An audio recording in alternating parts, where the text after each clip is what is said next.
Good evening, everyone, and welcome to another edition of Ballroom Week Here Incorporated. I am your moderator for tonight, Father James Icon Flowers. Hope everybody's feeling good out there tonight and everything. And so, just a little opening for everyone. In Ballroom Week Here, of course, is a grassroots intervention that was created 5 years ago by four ballroom leaders, which were Tim Levin, Uncle Mike Ebony, Lunacon, and the late, great Hector Extravaganza, in response to the crystal meth related deaths that they noticed in the New York City ballroom scene. Today, Ballroom We Care consists of Tim Levin, Uncle Mike Ebony, John, Jose Extravaganza, and Tabitha Gonzalez Margella. With their passion, Ballroom We Care provides support, education, awareness, and culturally competent responses to members of the ballroom community who are struggling with crystal meth use and crystal meth related mental health illness. When you get some time, please check out the website at www.ballroomwecare.com and then follow them on Instagram, Facebook, YouTube, Twitter at Ballroom We Care. So, guys, I hope you all are ready because tonight in the spotlight, we have with us tonight the great Ceasar Alpha Omega, the founder of Ballroom Throwbacks. So sit back, enjoy, and get ready. Let's bring him up. Please a warm welcome to the legendary Ceasar Alpha Omega. Good evening, James. How are you? I'm good. How are you? I'm doing good.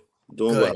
Good. I'm glad to hear that, in spite of, all that went on this past weekend, but we'll get to that in a minute and stuff like that. Hi, Cookie. I love you.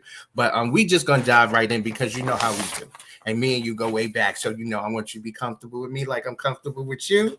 I most definitely am going to be comfortable with you. And we're going to fly. Excuse me, y'all. I repeat, Ballroom, www.ballroomwecare.org, not .com. I apologize for that. So tell us first, Ceasar, where are you from? I am from New York City. I was born in Brooklyn. Moved to Long Island with my family at a young age.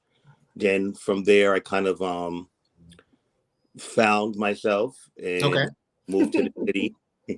I lived, of course, mostly in New York. I lived in Atlanta. I've lived in D.C. I lived in Maryland. I lived, now I've been living in Pennsylvania for the last 7 years. Okay, cool. So you've been all around the East Coast and everything like that. So you're a traveler. You're a worldly man. Yes, I am. You like to see everything it is. That's right. So when you talk about the places that you've been and the places you grew up, tell us a little bit about your background. People don't really know much about Ceasar except for Ballroom Throwbacks. The camera has the beautiful daughters and sons. Like background as far as what? Like go like to what? Like your upbringing, basically. Like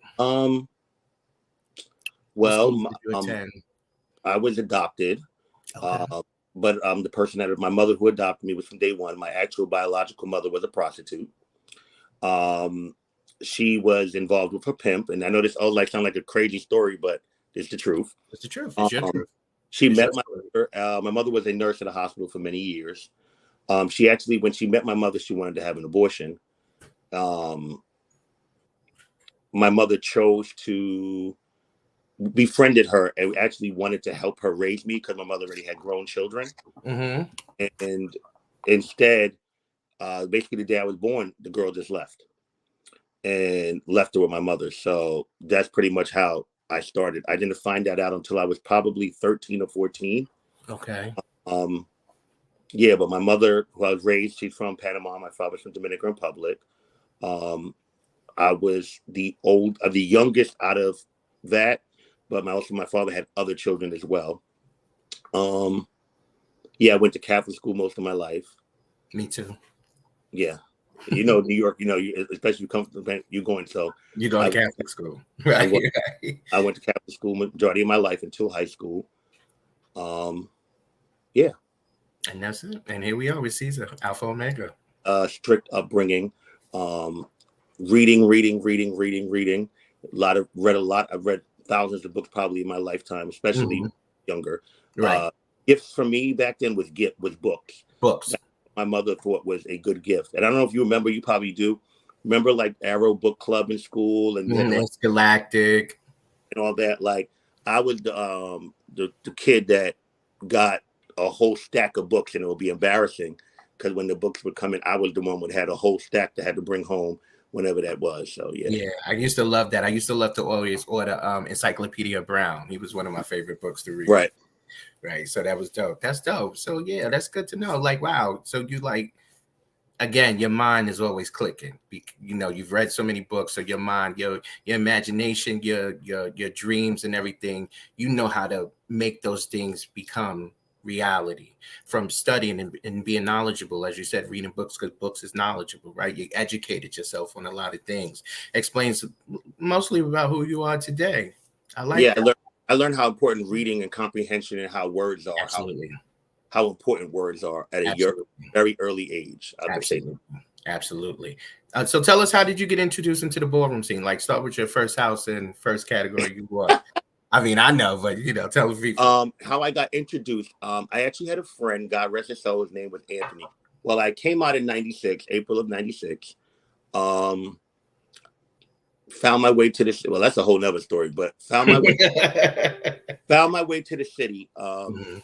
One night, and this is probably like December of '96, if I remember correctly. Found my way to 28th Street, as you know, to the clubhouse. I remember that particular night, I really couldn't see anything because it was so packed. And as you know, how the clubhouse, it was one of those. And I do remember it was near Christmas. Okay. So on a Wednesday night, clubhouse was chaotic, door to door. So I remember, if you remember when you came into the club, remember that first thing near the bar? Right. And then it was the actual room with the actual. Right. Exactly. I never actually made it to the room with the mini ball because it was so packed. So you was back by the bar. By the bar. So I could kind of see, and as you know, if you really wasn't in there, you really can't see what's going on. Right, because there's so many people and everybody's standing up. So everything is blocked. But I do remember the energy in there. So I would say, like, my friend Anthony brought me back like March of 1997. The first individuals that I met from Ballroom was Carrie. Sister. She was Carrie. Yes. Carrie was actually the first one of the girls that I met in Ballroom. Shout out to the iconic Carrie, Miss Ryan. Yes, shout out to Carrie. Met her, was totally amazed.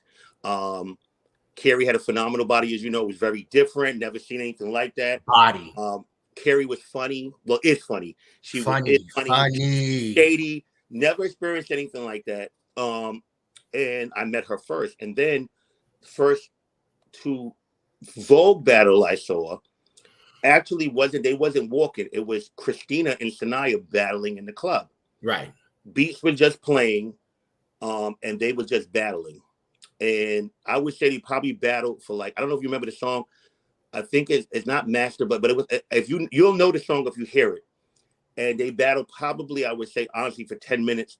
One of the most craziest hypnotic things I've ever seen. That is what, if I had to be honest, was the first thing that introduced me and attracted me to ballroom, because I'd never seen anything like that. Gotcha. Yeah, to be mesmerized by something that you never experienced, to see how exciting it is. Was it Bango? No, it wasn't Bango Bango. It was like Master. If I play this, you would know the song. I would know the beat as soon as you played it. Yeah, they would play in the club. Sometimes they would play, but it's a song, and they were just both voguing down like they used to, right? And everybody was surrounding them, and that was the type of thing, whatever it is. And then after that, whenever I could go on a Wednesday, I would go, and then I started basically filming Clubhouse on Wednesdays. Right. And that's how you did it. Share the live, everyone, because this is going to be a good conversation tonight with my homeboy, Ceasar. So yeah, you be mesmerized. Shout out to the icon, Christina Richards, and shout out to the iconic pioneer mother ballroom, Sanaya Alaya. We got to give those ladies props. So every time we mention anybody from our scene, we must give everybody props. Whether you star, statement, legend, new beginner, whatever, everybody gets love. Share the live. Okay, let's segue into that. So your ballroom favorites at that time. Ballroom favorites at that time, honestly, coming into it, I would say Sanai, most definitely. She was amazing. After Carrie, because that's one of the first individuals I met in ballroom. I was really fascinated with Danielle, even though my first time meeting Danielle was not at the clubhouse. I met Danielle at the Octagon. Oh, which was her club. And when I met her at the Octagon, she actually like flirted with me, and I didn't even know her tea, whatever it is. And she was like, "Oh, do you know I'm the mother of the House of Revlon?" And that's That was like, Danielle. And it was Danielle. And what I loved about Danielle, besides what everyone knows that maybe does not know, but she just had a certain way of talking to people. Yes. Her shade was royal. To this day, I think that she has one of the most classic ballroom shadiest attitudes, the most classic just the way she said words that people may find offended now. The way she would said it was so. Her dictation was unmatched. It was impeccable. It was and I would say, and I loved Yolanda and Niambi coming out. Mm-hmm. Yeah, I loved them. They was the hot girls then coming out, both of them. Absolutely. Yeah. So from then to now, who would you consider to be some of your favorites today? From then to now, that's a broad question. No, but I'm just saying, like today, the girls of today. For what you got? For what category? Because I appreciate. Okay, let's go through them. Femme Queen Face of today. Yeah, it doesn't have to be one. Okay. Femme Queen Face of today. I love Giselle. I think that Giselle brings old school and new. I think that she's gorgeous. Shout out to Mother Tishi. I love Lena. I think Lena's just naturally gorgeous. I think that she's pretty. I think that she brings that model vibe. Mm-hmm. I just love how she looked. My daughter Sade. Beauty. Sade really reminds me of a 90s girl. That's the princess of my house. Mm-hmm. She gets nerves, but I love her to pieces. I love what woman does that? I love the way that she thinks. I love the way that she acts. I just love, I love her. I love Sade. Right. For Face, I'm trying to think. I mean, other girls, but I like, of course, I love Lola. But I love Lola overall. Of course. Yeah. Well, let's go to another category. Sex Siren. Love Vanessa. Shout out to Mother. I feel like she is the category. Mm-hmm. She understands the category. Mm-hmm. I feel like she's great for the category. Mm-hmm. Most definitely. Femme Queen Performance. You there, Jay? Hello. Hold on. Did he lose me or did I lose him? Hold on, y'all. Stay with us. Bear with us.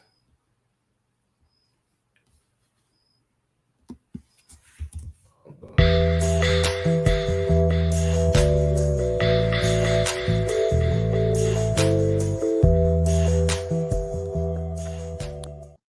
on. Okay, we back. Was that a commercial or something I didn't know about? I don't know. It just froze for a second. It seemed like everything froze. Confused. So we was on Femme Queen Performance. No, we was on Sex Siren, but Femme Queen Performance. I thought you finished with Sex Siren. You sound like you had one. You got more? I mean, older girls, I could say, but as of now, I love Vanessa and Lola. I think that they're the category, honestly. Okay. Yeah. Got you. So let's move on to Femme Queen Performance being the hottest ballroom, one of the hottest categories in ballroom. Your daughter was the hottest. I don't feel it's the hottest category anymore. Yeah. I feel like it kind of saddens me, but I just don't think it's the hottest category anymore. There's very few now that really, I think, possess that element of, that gift of Femme Queen Performance. When I came out, up until a few years ago, I think Femme Queen Performance was the premier category, no matter what.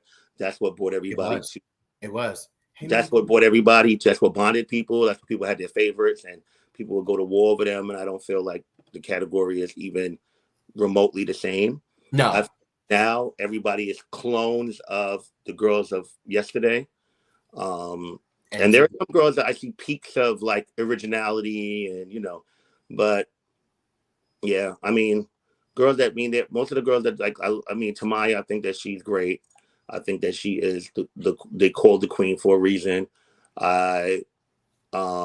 I mean, a lot of the girls now, I think Naomi, she started something and it's hers and she's emulated obviously for it. Absolutely. Shout out But to both Samaya and Naomi.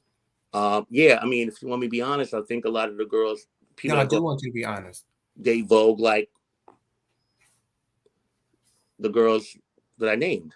It's Oh, not. absolutely. Oh, absolutely.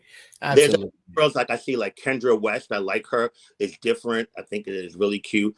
I think Right. Pandora is cute. I think that this girl, but I'm talking I about as like far as Pandora. yeah. I mean, I think that I like I like Kendra Pandora. too. I think that she's I like overall. Kendra too. I think she's a pack. I think she's a package overall. I don't Yes. want to. I don't just limit her to Vogue. I think that she, No. yeah. Especially I think that after watching her at the Mizrahi Bowl, I think that she's not limited to just that category. Good thing. That's a good thing. There's this girl in the House of Mugler. I don't know her name. Brown skin. Kind of. She's really pretty. Kind of tall. No, Not tall, but like no, she's short. little. Yeah, she's little. I don't know her name, but I Oh, really she think walked the latex ball. yes, I think that is really cute for her. Really, really cute for her. Yes. But my favorite is, of course, like I would go to my girls. Of course, you know, each of them has something different and something that they started. Yes, they did. And they, you know, like Yolanda, Mika, Laura, you know, Mercedes. Those girls, you know, they all had something different. They all brought something different. So right. Yeah. So that's your core. I get it. Femme Queen Performance, you know, like you said, it used to be the premier category. For us, it was Femme Queen Face. Mm-hmm. The premier category. Then it went to Femme Queen Performance. And like you said, today's performance is just like everything is just bunched into one. And so everybody is kind of doing the same thing. Everybody's trying to do the best trick or whatever like that. Good evening, Dominic. So in hindsight of that, then what do you feel, if any, that the hottest category in ballroom would be today? James.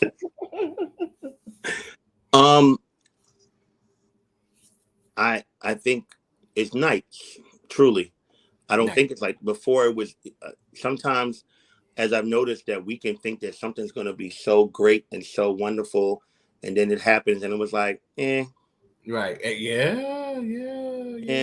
Like It's happened to many times. And we done hyped ourselves up, and it doesn't even have to be about the performers. It has to do with like the energy at the ball and the venue and time constrictions and constraints and other things that are in place that you get there. So, I mean, I think that is nights. I think there are some nights where, you know, Butch Queen Vogue Femme is on fire and you know it's going to be there and the ball ends. So they chose to put the Voguers to the last category, which you know that brings the energy up at the ball. Why would you leave that to the end of the ball?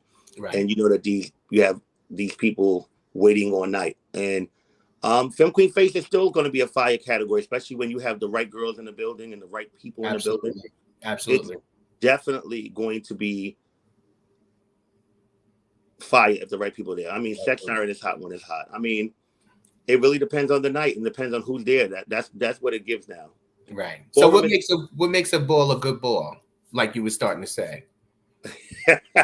In what way, James? Just overall, the energy, the competition. I want to say something, and you would know what I'm talking about. Just because a ball is packed does not make it a good ball. It doesn't. I like the intimate ones, honestly. It doesn't make it a good ball. A good ball for me is a nice, well-lit venue that if it's summer, it has air. If it's winter, it has some type of heat. That the venue is clean. The bathrooms you're able to get into the venue. Security is not treating people like shit. Absolutely. Sound system is there. People relatively come on time because, as you know, our community is the worst community on time. They have no respect for time. They don't care about time. They feel like this is the one community that I can't stand, that we want so much and then we don't contribute to what we want. Absolutely. So we want the balls to finish. We want the ball to be great. We want it, but we get there 2 hours before we know that the ball's over. You know, there's a lot of factors into it. So I feel like a ball, it just needs the right people, the right formula, and the right energy.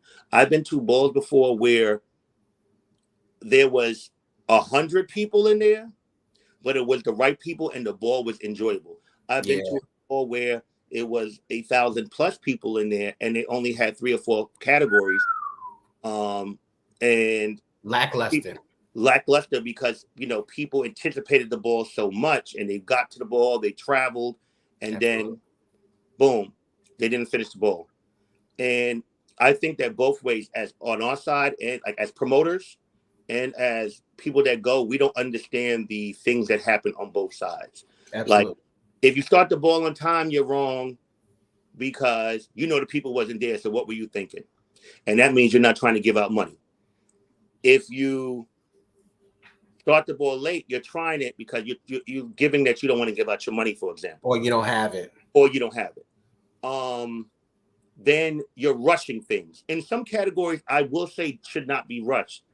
It's not fair. Some people, especially performers, I'm going to be honest with you, they need to rev the engine up, as you and I both know. Like, the point of tens is showing what you got. You understand what I'm saying?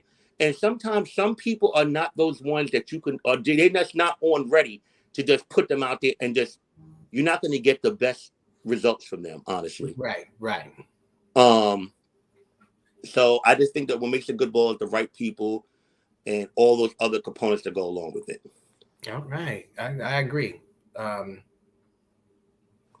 Before we change directions, so this past weekend, as we talk about, structures of balls and everything like that, an unfortunate incident happened where you were caught in a crossfire as well.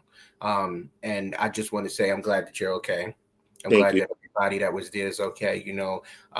Whomever was involved, hopefully, whatever happens, with that, you guys do what you need to do. And I'm glad just everybody is safe and okay and got home okay. But for you, knowing how long you've been going to balls, and we've seen violence in ballroom throughout the years, hey, grandson,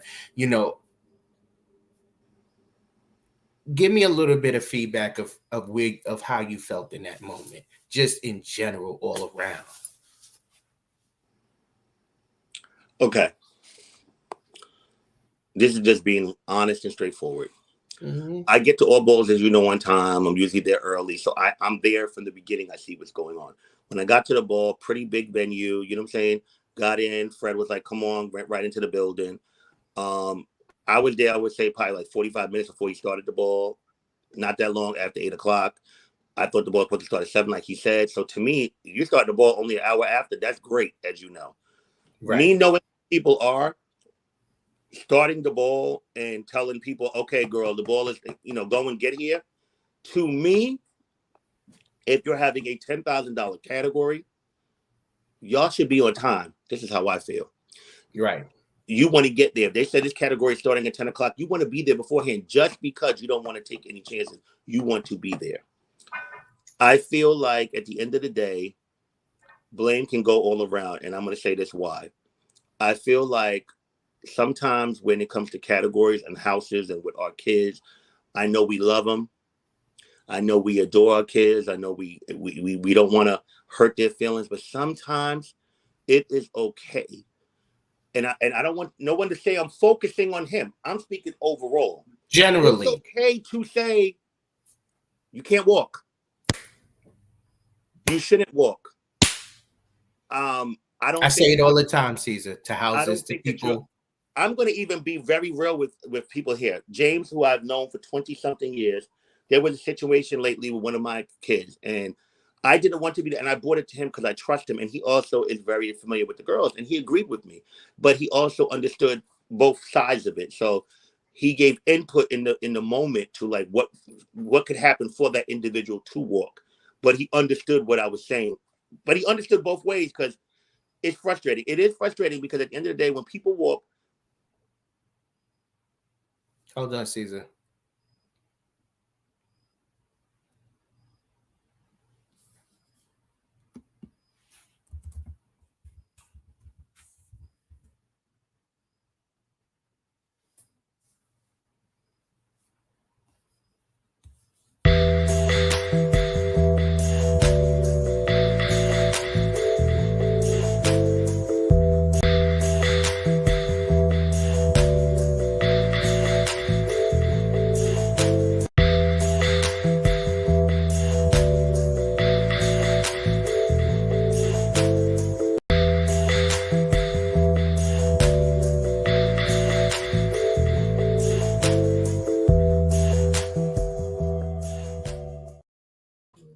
we back.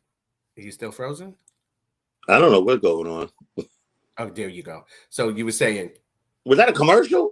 No, when you freeze, we got to bring you down and bring you back up. Yeah, I was confused. Okay. I think that we sometimes have to be this real with our kids and be like, listen, you can't walk.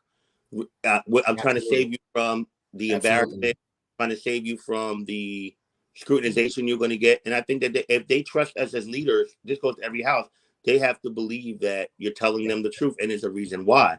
Right. I think that some of us just don't want to go through it and we just send them out there and then we're mad with the results. And as far as people that participate in balls, I think that this generation has it really easy, and we don't help it as well because they take and I'm going to say something. Yeah, please. The chops have been done so disrespectfully so many times, and it's not a learning moment that people take it as such a bruise and as an insult, as an attack, that they feel they have to lash out as well. Absolutely. So it's such a bad thing for people to get chopped that they feel like they have to lash out and they feel like they have to make it a moment because that embarrassment does something to them in the moment. And we're in the day of, as you know, social media. Everything's on tape. Everything's a key. Everything's a meme. Everything's a GIF. So it's how dare you make me the joke? Yes, you making me the butt of the joke. You're making me out here like a buffoon, and I have to think about these things afterwards. And what someone may feel is fab in the moment or they put in time for, to someone else that's on a panel sitting in front of them may not just feel like that's fab. They may not.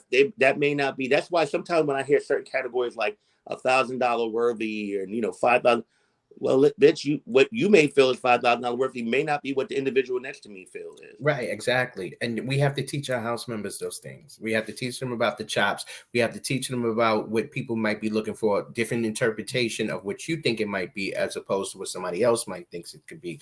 And we have to instill in them that chop could turn your whole career around and make you the biggest person in ballroom. What I hate about that, though, and I have to say this as well in conjunction to what you're saying, is that when somebody turns around and says, who's chopped me, I do not like when the commentator tells them who chops them.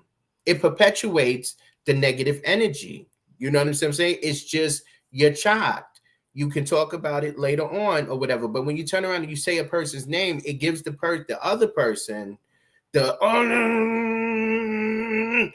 so we're interrupting the ball. Feeling emotions are at all-time high, where you just take the chop, go sit down, think about it, find out who chopped you, and y'all have a conversation about it. You know what I'm saying? Because I don't believe anybody's above having a conversation with someone to explain to them exactly why they were chopped. Yes, it fuels the moment, and I don't like that. I don't like that.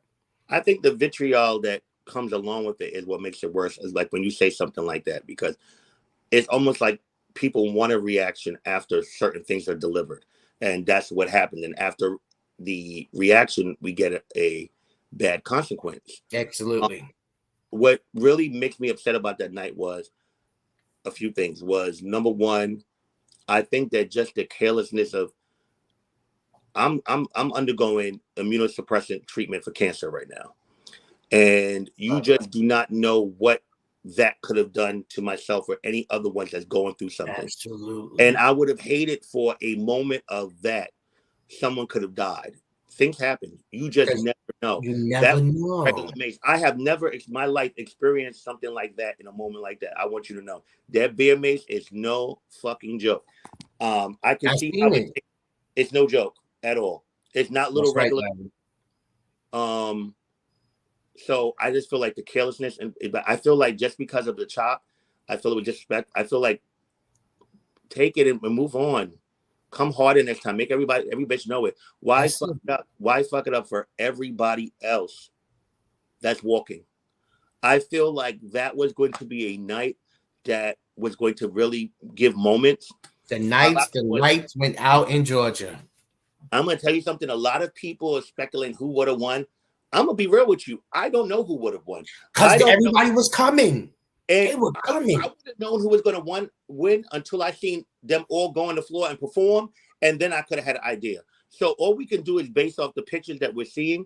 but we can't base anything else off that because we never got the moments. I feel that it's crazy because so many people spent money. What I will Money, say is that some money. of these people, they spent more money than I've seen girls spend in a long time, to be honest with you. Like, they really came through. So I appreciated that, and I wish that could have executed.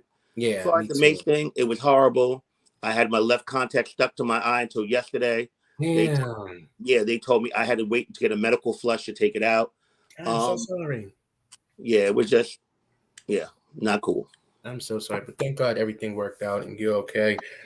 Excuse me, and everybody else is okay. God bless. Hopefully, this don't perpetuate the next level of violence that can happen in ballroom where somebody's getting shot. God bless the four young men that were had the accident in Chicago. Bless them and their family. Things are just getting out of control. So let's pick it up a little bit. What was the vision that you saw or thought of that inspired you to begin Ballroom Throwbacks? I came home from prison in 2007. I did a 3.5 year bid. Came home. When I came home, I was on parole. So I had to finalize some things and like get my things, life on track. Mm-hmm. Went back and I took human services courses and just was getting myself like acclimated back. And then 2009, our sister Ashley was like, icon ball, and she always, so many people know I used to have so many ball tapes. Right. Years and years. And then like I connected with you and man and got tapes from you and just started a channel because a lot of moments I knew that people never saw. And I just, pretty much started really just from uploading the clips and taking it from there. And then after that, as you know, like Facebook was already out for people that was in college, but it like entered ballroom, you know what I'm saying? Right. And, Right. pretty much started utilizing YouTube and Facebook like to promote the clips. And pretty much from there, I'm gonna be very honest, it took a life of its own. Like there were so many different parts of Ballroom Throwbacks that happened that wasn't planned in the first 4 to 5 years that Mm-hmm. it just honestly, I was magical the way that it happened because it was not ever planned. Those first beginning years, I never sat down and said, well, I want this particularly to happen. And I'm looking like this. Mm-hmm. It was just something that really was organic. Gotcha. Gotcha. And it turned into something great because, people, you was bringing back the old balls and people were able to research and see some of the greats that they've always heard about. Whereas for us, back in our days, if we got a hold of a VHS tape of somebody of yesteryear, it was treasurable, but it was hard to get those things and everything. Shout out Post. Shout out to the other young child. Yeah, I agree with you as well. We also, as you know, I mean, ball tapes was treasures. They also was, people would steal ball tapes. I could tell you a few people that would come to my house. I mean, I don't want to put them out there because this is a icon, but Put them out there. There's somebody that came to my house and Isaac or Mike. Oh no, this is someone. No. This is someone. They came to my house and there was a tape of Christina. Mm-hmm. This person lived for Christina. And there was a battle of Christina that I had. And I actually caught them leaving my house with the ball tape stuck in their sweatpants. Say word. Yes. So, ball tape was very, was very precious. When you came to my house, you either I had the double VCR or I had the things. You could not leave my house with my ballroom tape. No. I remember Shamar Shay. I lent him a box of fucking tapes. Yeah, Shay, if you ever watch this, and it took me about 2-3 years to get the fucking box of tapes from him. And every time we were supposed to meet up to get it, it was always something. Oh, I forgot. So yeah, but the good old days. That's cool. That's dope. And look, and Ballroom Throwback still to this day is thriving. You have different streams. Tell us a little bit about the different things that you do besides balls with the Ballroom Throwback or Ballroom.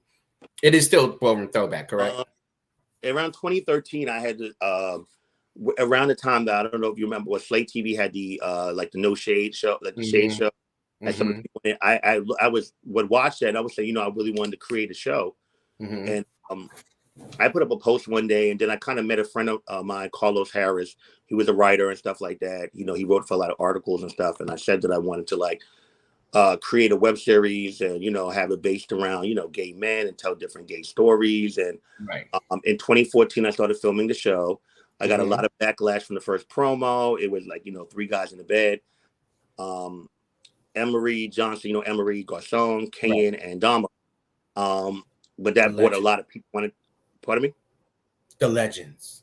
The legends and icon. and it kind of took a life of its own. From that, I had created like 4 spinoff shows. I got several awards. I got a that's right. I got media awards. I've gotten I got a GLAAD award for that. I got different gotten, several, we're the literal black, the longest running black LGBT series that there is, web series. That's an accomplishment, especially in our community. Come on, that deserves a round of applause, baby. I learned a lot from it. I learned a lot about dealing with people, managing people. Right. People, our people, the hardest people to deal with. I learned a lot during those years. This about, how to work with people and how to bring the best out of them.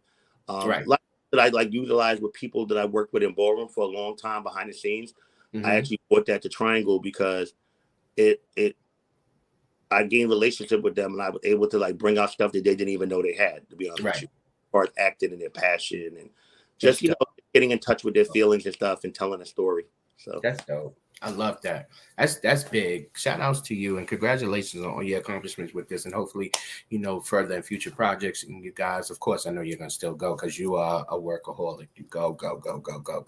Not like I was, but yeah. Yeah. Shout outs to everyone out there. Say hello. Again, share this live and everything. So real quick, give us the vision and the inspiration behind starting Alpha Omega, who right now is one of the new houses who is blazing a trail on that runway, from every one of your, let me find out we got the same glass. Come on now. From everybody that hits that runway under that name I was going to say Ballroom Throwback, Alpha Omega. Tell us a little bit of the inspiration and the reason behind it. Saying that, did it end? Did it end? No, we still live. You sure? That's what it say. You say live. Everybody, they are still messaging. I don't know. Wait a minute. Yes, they did. Tim, we want to know, but go ahead and you see Lamar's the answer. Go ahead. The inspiration behind.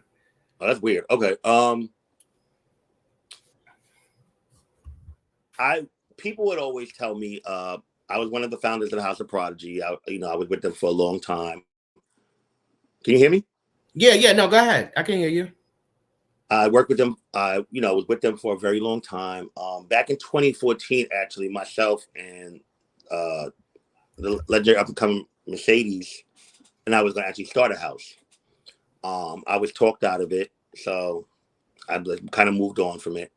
So I always was kind of like, when people would say to me, I'm like, child, I'm not doing that. You know what I'm saying? I would always be like, I'm not doing that. Like, it's too much. Right. Oh, please. I know. I got a story too. I would always be like, it's too much work. It's going to be too much. Like, girl, who's going to be in the house? Stuff like that. That was the vibe, whatever it is. So in 2020, I would say 2019, I left the House of Pride in 2018. And it was like more like, let's thinking about legacy and so many things I was like doing. I said, you know what? I think I can start it. But I was really like just thinking about like, as far as like the work that's going to take into it, what it's going to take to go into it, and 2020 came. And my child, Kyrie Rebel, he was already my child for a couple of years, and I thought that he had interest in ballroom. But people asked him for, people would ask, like, "Oh, you ever thought about being in ballroom?" But he never would say yes to the people because he had such a different perception. He really wasn't sure. Mm-hmm. Then when he was around me, I asked him to join. So Kyrie and me, he was the first member of the house. I had the Alpha Omega Ball in 2020 as far as the awards ball, my first BRTB TV awards ball. Right. But then the pandemic happened. When the pandemic happened, Shut I was just like, I'm not, I was focused on that. I didn't know where the work was going, what was going to happen. And then 2021, when Ballroom kind of started opening back up and things started getting a little bit more safer and stuff for people, I said, okay, let me go through with it. I had a conversation. Ronaldo, legendary Ronaldo, had just recently left the House of Tichy. Me and Ronaldo always been friends. I've always thought Ronaldo was a great individual. I always thought he was very inspirational for what he done outside, for what he does ballroom. I always thought he was very talented. Very talented. I always seen a lot of potential in him. So we had a conversation, and we had a conversation, and the conversation was like, he was telling me that he was a 007, and I said, well, yeah, I actually started a house, but I don't think I'm actually going to move forward with it because about the work and just where I'm at right now about it. And he had a couple of other offers on the table, and we started pretty much talking every day. He was like, I really want to do this. So then I was like, that is kind of what I want. I want somebody young.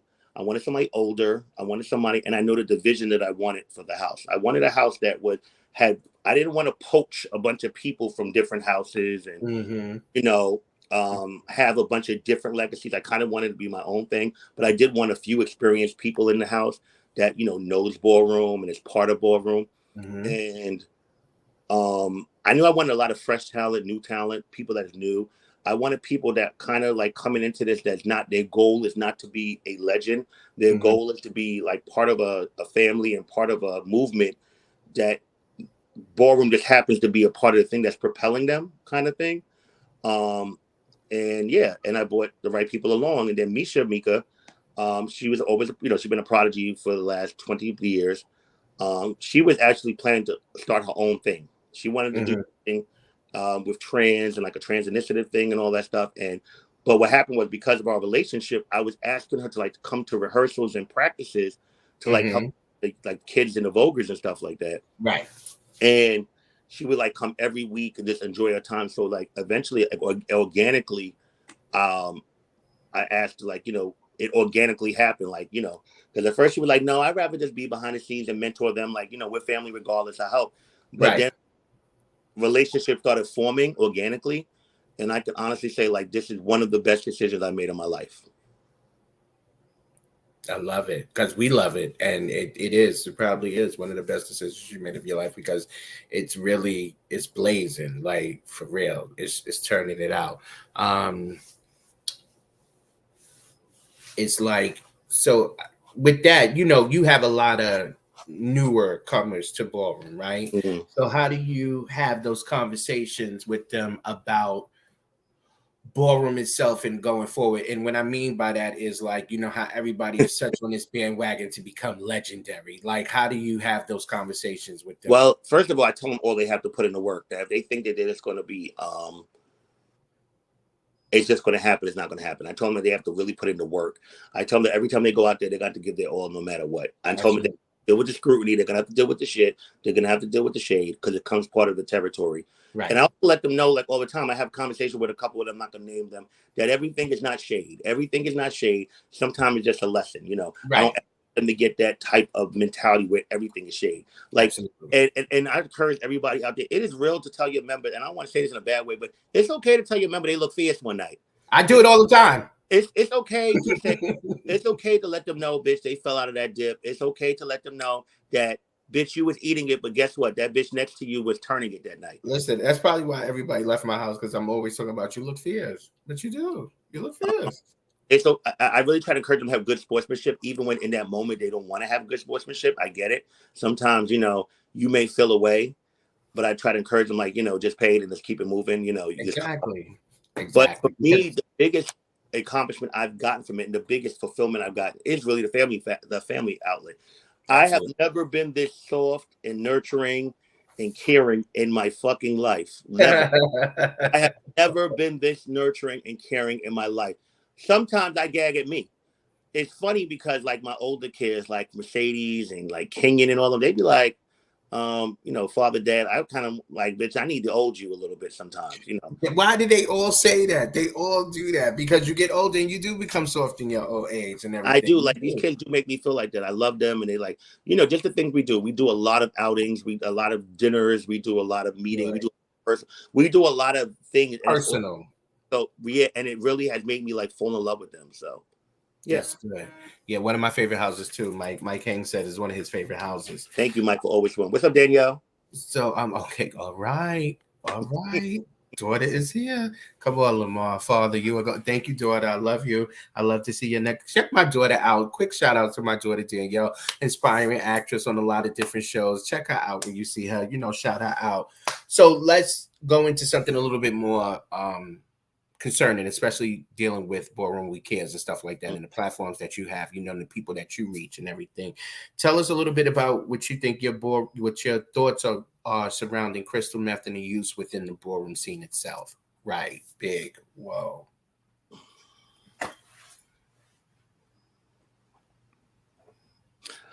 Okay, so for those that know me, like I've never done anything. I've never smoked weed, smoked a cigarette once, never done any drugs. I'm going to tell you 44-year-old me to 24-year-old me. Okay. I was the worst person to do drugs around back in the day. I looked down on you. I thought it was horrible. I did not. I was an elitist in that form. Yet I was doing craft and all types of scams and credit cards and check. But as you know, and I'm a person that I can be real. When when you're in it, you don't even see that, bitch. No crime is less than the other. There's no big Absolutely lesser. Bitch, when you're doing wrong, you're doing wrong. So back then, I looked down at all that type of shit, bitch. If I knew that you was into that, it was just not me. Mm-hmm. My daughter Laura was into drugs. She never did crystal meth, but she was into drugs. That was me and Laura's biggest fight. Was Laura was a fun time party girl. She was a good time girl. She was a talent, but had drug issues. And the biggest regret I have in my life, one of, is the fact that I was not more understanding to her when she had her issues. And I also was very mad, like after when she passed, and I was also very mad. I'm gonna be honest that, like by the time she realized that it was destroying, it was too late, and it made me very upset with her. And that's something I had to deal with. And I just realized, I told myself I would never turn my back on anyone again if they were in any type of addiction thing, because addiction is it.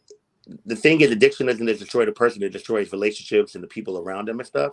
It's an illness. And it definitely an illness. But one thing that's amazing is our community is everything that we do, we go harder in. Yes, we do. I think that this crystal meth epidemic has destroyed us so much, because when I'm hearing, I went to the Ballroom We Care event a couple months ago. Just hearing like some of the people's story like that, but they was 19 years old, addicted on crystal meth, and 20 years old, and 22, and they're cleaned out. And I was just listening to a lot of them, and I'm like, a lot of them got introduced to it and didn't even know what was going to happen, how that they was going to become addicted to it, and that they was going to lose so much because of it. And it just really makes me sad to know that, like, there are so many young people being introduced to it by older people, and they have no type of qualms and no type of like feelings about that they are bringing something into their life that could potentially end their life. And I think that's the thing that's most disturbing, that a lot of times these drugs are introduced by leaders in the scene, and that they're introducing into them, and they're not even letting them know the ramifications of how this can destroy their life. Honestly, yeah, that's a terrible situation. Just like you answered the question that somebody asked in the room and stuff. So with that, also, because it's bad, and because we are now in positions of leadership power, we have platforms that we have and stuff like such as this. How can you utilize either the House of Alpha Omega or Ballroom Throwbacks to bring awareness and education for the growing crisis that we have in ballroom with any drug substance abuse or even mental health issues? Well, those are things like, for example, Misha in the house, and like Mikey and Lamar, they've been talking about getting together and doing like community initiatives and stuff like that. I think like the best thing, like especially with like Ballroom Throwbacks, and the platform is so big, about getting the information out there to the people about the resources. Like honestly, when I was at the Ballroom We Care event, I thought the event was so nice. I thought the venue was nice. They had food, they had things, they gave out awards, but so many people that I feel should have been there wasn't there. And I think that it kind of brought of awareness that a lot of people do not know that these resources are out there. Absolutely. And I also, and people are going to feel away about it, I don't want to say that some people don't care, but I think that we focus so much on HIV and AIDS. Like we focus so much on that, and people pour so much money on that. They put all that. and they want numbers and they want deliverables and they want all these things. I'm not playing with you, Danielle. I'm sorry, go ahead. Right. I felt like Prem. What? They pour so much into that. There are other things that, for example, crystal meth, mental illness. Yes. A lot of things. Homelessness. Listen, but I feel like a lot of things, if we focus on mental health, mental illness, I'm going to be very real with you. As mad as I was, and listen, y'all can feel whatever. As mad as we was at the situation that happened the other night, we also got to take there's a lot of mental illness in this community, from young to old. Yes, I mean, people have impulse issues, and people have they don't understand. They have deep impulse issues. Yes, they don't even have the capability to think out a decision. They just do it. Right. They just do it. They just do it, and then they gag afterward, whatever it is. I mean, a lot of depression. I've suffered from bouts of depression in my life. I think there's so many different mental illnesses that we are not tackling that lead to crystal meth and to drug addiction and to drinking and all those things. Right, absolutely. Like if we put as much energy as we do into HIV/AIDS into other things, I think that it will be better as a community as a whole. And that's just I agree. For many of us in Ballroom is our refuge and our saving grace, right? And as a community throughout the years, we have all experienced substance use, abuse, neglect, homophobia, transphobia, gender identity, discrimination, incarceration, multiple things, mental illness, and unfortunately death. Right. So we witness individuals who have cried out via social media sometimes, and later on have taken their own lives behind this and everything. And we have experienced the senseless killings of our trans sisters, sometimes due to drug abuse or mental illness or being a secret and being outed and everything like that. You know, although we are traumatized and we have become numb to some of these issues, like you said, we do everything hard. So Ballroom has remained resilient, you know, and with, like you said, with the information that we could push out there through Ballroom We Cares, through Ballroom Throwbacks and everything like that, and we tackled the mental issue portion of it, or like I agree, I think everything will fall into place. Definitely a lot of things will fall into place. I'm glad we're having this conversation because I wanted people to get to know you on a different side and on a personal, intimate level where, you know, people can really see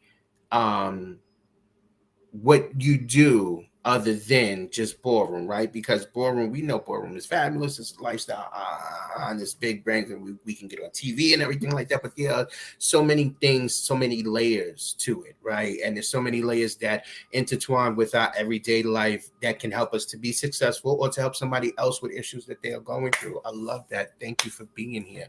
So as we running down, let's do some closing and questions. Let me hear. So what's your greatest lesson that you learned during the pandemic? Ooh, I learned a lot of lessons during the pandemic. I learned that during the silence is when you should be listening the most. Mm-hmm. Like that's when you should really be listening. Absolutely. And listening to things that you don't want to hear within yourself, truly. I learned that relationships are precious. Mm-hmm. And I also learned that sometimes it's good to let go of relationships that are not good for your life, whether that be friendships, whether that be a relationship. Sometimes we use history as a crutch, mm-hmm. and it's okay to let a bitch go. Right. I can honestly say I learned in the pandemic. I love that. You had listen, because I was listening. I love you, Flowetry. What makes Ceasar smile? Food, bitch. No. I'm a foodie. Right, we foodie. Listen, I'm right with you. I mean, it's it's my biggest problem. I eat when I'm mad. I eat when I'm happy. I eat when I'm sad. Bitch, I'm an eater, and I like pastas. I like rice. I like I like beans. I like meats. I like steaks. I'm a foodie. That's my biggest thing. It's not good, but listen. I got all this stuff going on, and I don't have any diabetes. I don't have any high blood pressure. I don't have cholesterol. Amen. Not to say that it cannot happen, and I'm going to take care of it. Like, you think that when bitches be talking about you're fat, that I know I'm fat. I know I need to lose weight. It's like it's. I don't want to just take it because health is important all around, but food makes me smile. That's my. That's what makes you smile, and that's your answer. Food and What type of advice can you offer individuals starting in their own business? Like, what? Give me like one or two things that you would give as an advice to somebody starting a business. bitch, the struggle is fucking real. Listen, I get a lot of people. I'm gonna be honest with you. I get so many messages on Instagram and Ballroom Throwbacks, and just like people assume so many things. And I wish we could go into it now, but people assume so many things. Let me tell you something. This shit is hard. It is a constant grind. It is not easy. People be thinking I make money off YouTube. Bitch, I haven't made money off YouTube in years. I think it's the key. Years. And remember when my channel got taken away? Yeah. I don't own half the music on my channel. I don't own any of the music on my channel, as we all know. Right. Nipples, sex siren clips. I mean, so many different things. So many different things, right? That has happened. Like, it's a grind. Like, my YouTube channel is basically for promotion, if you want to be honest. It's for promotion. When I lost my YouTube channel, Solange knows, Beyonce's sister, shout out to her. She's the individual that reached out to me to help me get my channel back. Shout out to Solange. And I had to sacrifice some things if I wanted to keep the channel. Right. And that's what I did. It's not hard. It's not easy. If you really want to start a business, you got to have a goal in mind. What is the point of your business? What do you intend for your business? What is going to be? How much work are you going to put in? If you're going to treat it as a part-time or a hobby, then that's what your business is going to be. And there's going to be a lot of sleepless nights. There's going to be a lot of broke days. There's going to be a lot of broke. You got to really put in the work, and you got to just be patient. That's just being honest. There you go. Greatest lessons learned in life.